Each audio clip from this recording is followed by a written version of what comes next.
Okay, so let's talk about the latest episode of Atlanta, which is episode Light-Skinned-ed. And this is pretty much an episode that I think, compared to the first three episodes of Atlanta, and definitely season three of Atlanta, was more toned down, more down to earth, in my opinion, and really does give us a more personal look into Ern as well as into Al and their whole family. So before we get into all of that, I just want to say thank you so much. We've reached 25,000 subscribers. If you haven't subscribed already, make sure you're subscribing, hitting that notification bell. Tomorrow we will talk about this giveaway we are going to be doing, how it's going to work. So stay tuned for that, but really appreciate each and every one of you. But let's talk about this episode, which I think was really good.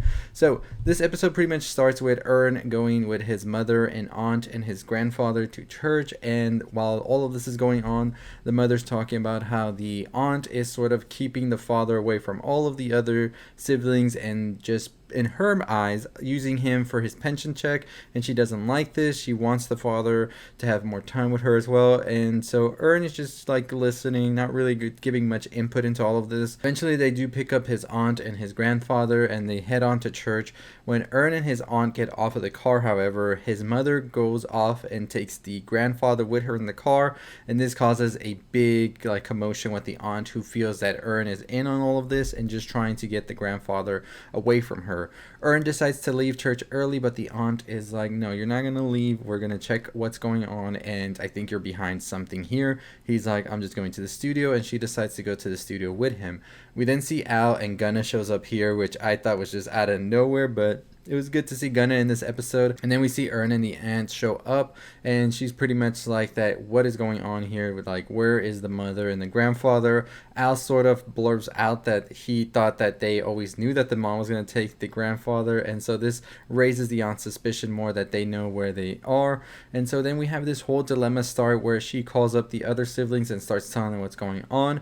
On the other line, however, is Ern's mother as well, just listening in, and so we hear this big dispute between them. Cat Williams returns as the uncle, which I thought was great to see, and we get this whole like really funny bit where they're going back and forth at each other, and the aunt's like, y'all just don't like me because I'm light skinned, and then it just turns into a whole thing where she's pretty much like, my dad doesn't even care about Gloria, of course being Ern's mother, because he doesn't even remember her or anything about it, and that's the only reason she's bitter and mad at me. This causes Gloria, of course, to leave the phone call because of how hurt she is from all of this. Then the aunt calls the police because she's trying to get a hold of what's going on here, and she has the police call up the father and Gloria to see if he's well or not.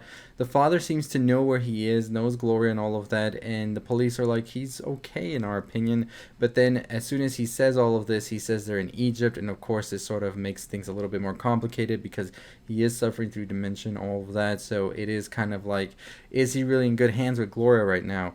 Al and Ern are trying to escape all of this, and then we have a little conversation between Al and Ern. And Ern's pretty much looking like forward into the future, thinking, I don't want to be like this when we're older, bickering and fighting with one another. And I think this sort of goes back to everything that's been happening between Ern and Al, who are sort of like separating the more we get into the seasons. And I think that they're definitely seeing that they don't want to end up just as bitter and just as mad at each other as the aunts are and the uncles and all of that in their life.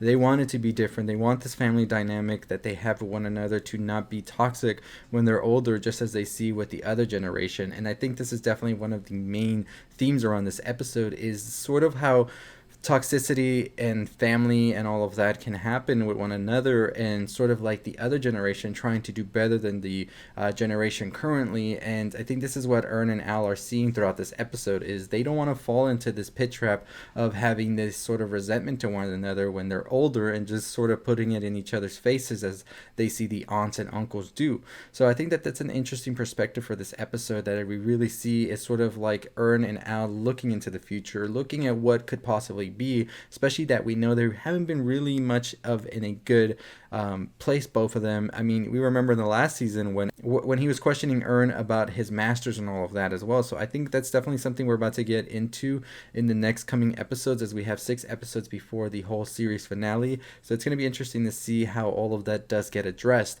On the other side of things, you had Ern's father, who decided to take his time off. He usually takes about 3 hours every Sunday to just have some alone time and just be himself himself at the mall. He eventually buys a hat after being pressured by a saleswoman, and then he gets ridiculed by it by a younger person, and this sort of like has some weight to him as he's sort of carrying this around all the way to the end of the episode, where we see that he ultimately blows up on a waiter that's there sort of like having a back and forth with Ern's mother about whether or not she can take bread home or not. And Al's at the dinner, the grandpa's at the dinner, everybody's at the dinner, and we have this sort of back and forth with the mom and the waiter. Eventually the dad just sort of has it, and he just goes off on the waiter, and he's just pretty much like, young people are so disrespectful. And I think this is just him just taking out the anger he felt towards the other young person at the mall who was ridiculing him, calling him names and all of that. And I think it's sort of how you generalize sort of a generation based on somebody else when the rest of the generation might not be like that. And I see it sort of being an episode about how generations towards one another have these sentiments just because of different situations or scenarios they were put in with that generation, and they try to generalize all of them. So it's sort of a whole episode about generations as well as the family dynamic in ones and the trauma in both of those scenarios all put into one. And I think that the episode did a good job at really portraying both sides of those things as well, and just how it's perceived as well by outside forces. So very good episode in my opinion, and I'm excited to see where we're going. Like I said, definitely an episode that really asks the question to Ern and Al is this all that we're doing going to be beneficial in not just our financials, but also in our relationship with one another? Is our family going to survive it? Are we going to be okay after all of this? Or are we going to be more separated than ever before because of everything we're doing? I think it really asks a very good question with that. So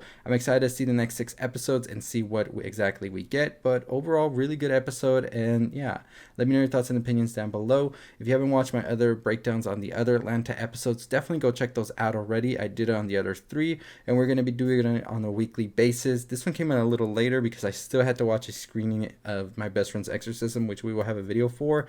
And then I had a lot of things to catch up from Fantastic Fest, which we haven't yet, but we do have the menu review coming out tomorrow. And then we still have like 10 other reviews coming out throughout the week. And then we have something else planned as well for the spooky season. Then we have the giveaway video. So there's a ton of stuff you don't want to miss out. Like I said, we're going to be your go-to for all things you love. So make sure you follow us on Twitter and TikTok at Culture Elixir. And I'll see all of you next time. As always, make sure you subscribe, turn that notification bell on, stay safe, stay positive.